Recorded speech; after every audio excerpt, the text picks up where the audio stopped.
یہ کہانی ہے تین دوستوں کی۔ تینوں دوست ایک ملک سے دوسرے ملک سفر پر روانہ ہوئے۔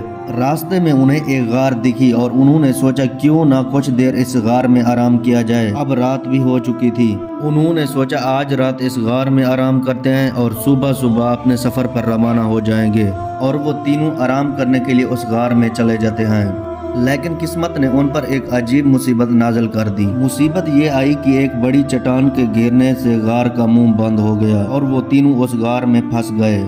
ان تینوں کو لگا ہم اس غار میں پھنس کر مر جائیں گے اور ہمارا آخری وقت آ گیا ہے۔ اور انہوں نے سوچا کیوں نہ اللہ کی بارگاہ میں دعا کی جائے اپنے کسی نیک عمل کو وسیلہ بنا کر۔ پہلے دوست نے اللہ کی بارگاہ میں ہاتھ اٹھائے اور دعا کی، یا اللہ میں جنگل میں بکریاں چرایا کرتا تھا اور میرا اسی پہ گزارا تھا۔ جب میں جنگل سے واپس آتا تو سب سے پہلے میں اپنے بوڑھے ماں باپ کو دودھ پلاتا اور پھر اپنے بچوں کو۔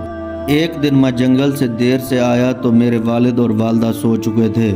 بچے جاگ رہے تھے اور رو رہے تھے۔ میں یہ گوارا نہیں کیا کہ والد اور والدہ کا دودھ اپنے بچوں کو پلا دیتا، اور یہ بھی گوارا نہیں کیا کہ والد اور والدہ کو نیند سے جگاتا، اور اسی طرح ہاتھ میں گلاس کا دودھ پکڑے ہوئے پوری رات کھڑا رہا اور کہا خدایا یہ عمل صرف تیری رضا کے لیے کیا تو اس کی برکت سے غار کے منہ سے چٹان کو ہٹا دے۔ اور چٹان اتنی سی سرکی کہ ان کو آسمان نظر آنے لگا۔ اور پھر دوسرے دوست نے دعا مانگی اور کہنے لگا، یا اللہ میں کچھ مزدوروں سے کام لیا اور میں نے سب کو مزدوری دے دی، لیکن ایک مزدور اپنی مزدوری چھوڑ کر چلا گیا۔ اس کے پیسے اپنے کاروبار میں لگا دیے، کچھ مال مویشی خرید لیے اور وقت کے ساتھ ساتھ مال مویشی بڑھتے ہوئے ایک ریوڑ بن گیا۔ اور کچھ عرصے کے بعد وہ مزدور اپنی مزدوری لینے آیا۔ میں نے پورا ریوڑ اس مزدور کو دے دیا اور مزدور بہت خوش ہو گیا اور کہنے لگا، یا اللہ یہ سب کچھ تیری رضا کے لیے کیا تو اس کی برکت سے چٹان کو غار کے منہ سے ہٹا دے۔ خدا کے کرم سے چٹان غار کے منہ سے تھوڑا اور ہٹ گئی۔ اور تیسرے دوست نے ہاتھ اٹھایا اور کہنے لگا، یا اللہ میری ایک کزن تھی اور مجھے اس سے بے پناہ محبت تھی۔